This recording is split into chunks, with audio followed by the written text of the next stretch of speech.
दोस्तों, आज का टॉपिक सुनकर आप वाकई चौंक जाएंगे कि आखिर सऊदी अरेबिया ने इंडिया को विजिट करने से बैन क्यों कर दिया। वहीं सऊदी अरब जहां पर हर साल लाखों भारतीय हज उम्रा के लिए आते हैं, काम करते हैं और अपने सपनों को साकार करते हैं, आज उसी सऊदी ने इंडिया समेत 14 देशों के लिए अपने दरवाजे बंद कर दिए हैं। ये कोई पॉलिटिकल चाल है या फिर सिर्फ एक सिक्योरिटी प्लान? आज हम जानेंगे इस बैन की असली वजह और इससे इंडिया पर क्या असर पड़ेगा, तो जुड़े रहिए वीडियो के अंत तक। सबसे पहले जानते हैं कि हुआ क्या है। सऊदी अरब ने हाल ही में एक बहुत बड़ा फैसला लिया।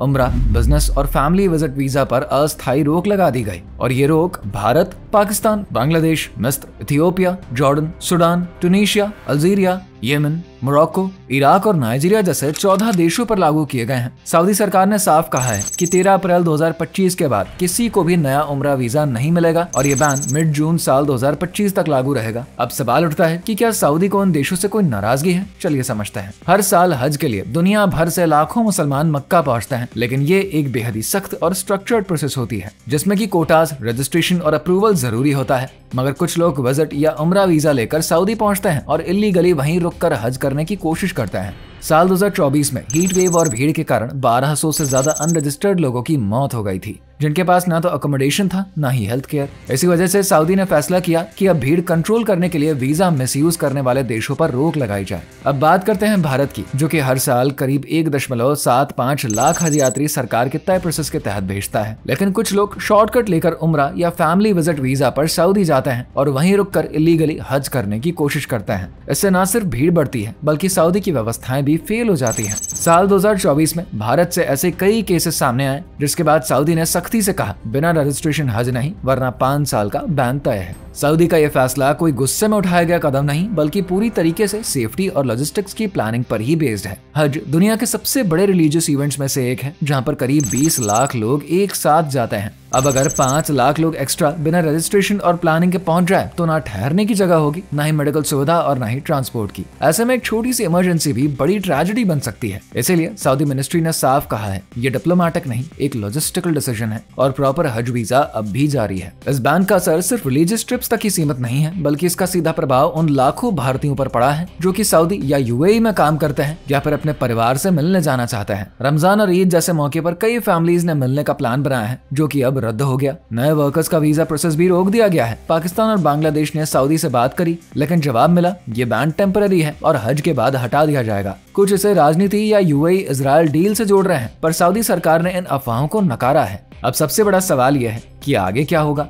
अगर सब कुछ प्लान के मुताबिक चला तो मिड जून के बाद ये बैन हटा लिया जाएगा, लेकिन अगर वीजा का मिसयूज और इलीगल एंट्री का सिलसिला नहीं रुका तो सऊदी और भी सख्त कदम उठा सकता है। भविष्य में बायोमेट्रिक वेरिफिकेशन, डिजिटल हज परमिट्स और एआई सर्विलेंस जैसी एडवांस टेक्नोलॉजीज लागू करी जा सकती हैं। इसलिए अगर आप हज का सपना देख रहे हैं तो सिर्फ एक बात याद रखिए, ऑफिशियल रूट ही सही रूट है। तो दोस्तों, आपको क्या लगता है, ये फैसला सही है या फिर ओवर रिएक्शन? कमेंट करके जरूर बताइए।